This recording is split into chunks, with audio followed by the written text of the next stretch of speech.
Hello வணக்கம்.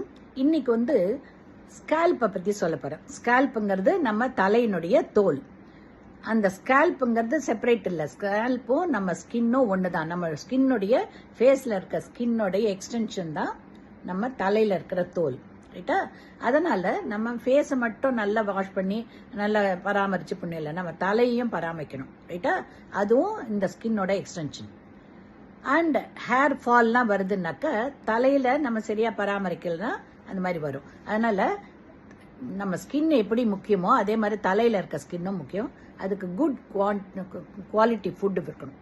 நிறைய கீரை, தண்ணி, fruits, vegetables, good quality protein, nuts இதெல்லாம் எடுத்துக்கணும். அதெல்லாம் எடுத்துட்டா நம்ம ஸ்கின்னும் ஸ்மூத்தாகவும் நல்ல பளபளப்பாகவும் இருக்கும், நல்ல டெக்ஸ்சரோட இருக்கும். அதே மாதிரி நம்ம தலையில் இருக்கிற தோலும் நல்லா இருக்கும். ஸோ தலையில் இருக்கிற தோல் நல்லா இருந்தால் தான் முடி ஒழுங்காக வளரும், ரைட்டா? அதுக்கு ப்ராப்பராக நீங்கள் கொஞ்சம் கோகோனட் ஆயில் எவ்ரிடே அப்ளை பண்ணலாம். இது மட்டும் இல்லாமல் குட் குவாலிட்டி ஃபுட்டு உள்ளுக்கு சாப்பிடுங்க. அது ஹேர் க்ரோத்தையும் நல்லா வச்சுக்கும், ஹெல்த்தி க்ரோத் இருக்கும், ரைட்டா?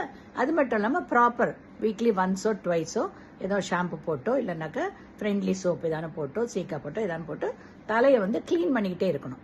தலையில் நிறைய அழுக்கு சேர்ந்தாலும் சீபம், சில பேருக்கு ரொம்ப ஆயிலி ஸ்கின் இருந்ததுன்னா தலையிலையும் ஈரப்பசையும் அந்த ஆயிலும் இருக்கும். அது இருந்ததுன்னா weekly once or twice clean பண்ணிக்கிட்டிங்கன்னா தான் ஹேர் க்ரோத்தும் நல்லா இருக்கும், ஸ்கின்னும் நல்லா இருக்கும், ரைட்டா? அதனால் ஃபேஸை மட்டும் நீங்கள் கவனிச்சு பண்ணல, தலையில் இருக்க ஸ்கின்னையும் கவனிங்க. அதுதான் ஸ்கேல்ப், ரைட்டா? அந்த ஹெல்த்தினஸ் தான் நம்ம ஒரு மனுஷன் நல்லா ஹெல்த்தியாக இருக்கானான்றதுக்கு அவங்களுடைய ஹேரும் ஒரு ரீசன். அதை பார்த்தே கண்டுபிடிக்க முடியும், ரைட்டா?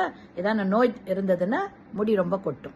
அதனால உடம்புனுடைய ஹெல்த்தினஸ் நம்ம ஸ்கின்னுலையும் நம்ம ஹேர்லையும் வச்சு கண்டுபிடிக்கலாம். ஓகேங்களா?